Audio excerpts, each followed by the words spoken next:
Hi, I'm Doug. When I started filmmaking 16 years ago, I wanted to find a story that would capture the minds and the interests of the American people. And over the past year, I've been talking to a young man named Dennis, and his story and his struggle through life in high school. Now, Dennis grew up in the suburbs of Southern California with great education, great family, and a great life. But there was one problem.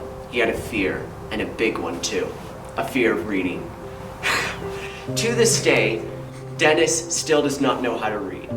Yet, I went through him to see what his daily life was like, to see what his struggles were, and also to find his joys as well. And one more thing, I wanted to see if we could stop that fear. Let's go find out.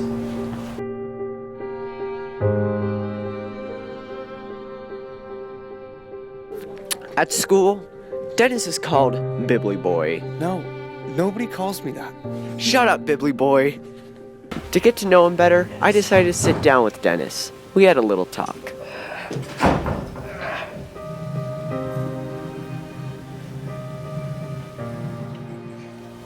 I'm sorry, I feel like you're just a little too close. All right.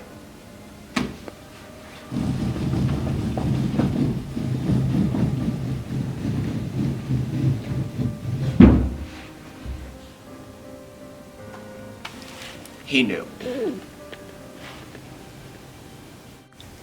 So Dennis, how do you feel about having bibliphobia? You know, baby boy. Bibliphobia. Bibliphobia, yes. How do you feel with that? Huh? Bad. But I think I've worked through it. Yeah, I'm on track to graduate. You know, I have my driver's license. After getting to know him, we formed a relationship. So Dennis, you've told me that you're on track to graduate, that you have a driver's license. Can I see that driver's license? Yeah.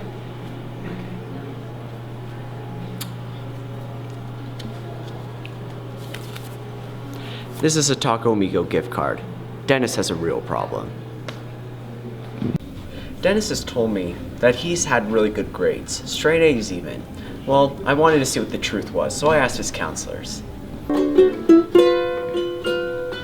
Dennis is failing all his classes.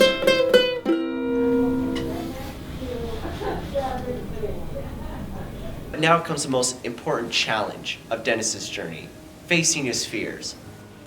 So I'm here with Professor Scott Harmer. Pleasure to be here. And what I wanted to know was how, Professor Harmer, we should treat Dennis's case with exposure therapy. Well, Jonas has a very serious case of bibliophobia, and this isn't something you can treat lightly. Millions of people all over the world suffer from this disease. Well, now it's more like dozens, but he's not alone, and that's important to remember as you're proceeding in this therapy. Now, the doctor and I agreed that Dennis will need some serious exposure therapy, and the procedure we decided to do is called, in the psychological community at least, booksplosion. This process involves surprising Dennis, throwing books at him when he least expects it, facing his fears head on, pain first. It was going to be hard, but we were willing to do it.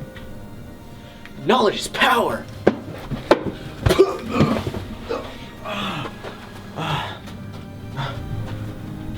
Dennis has a real problem.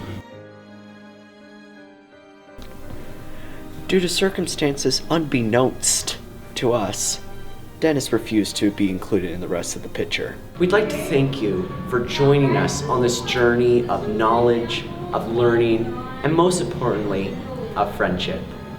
And remember, kids, reading is the key to success. You're violating your restraining order. Shut it, Bibbly Boy. Shut it. Shut it hard, okay?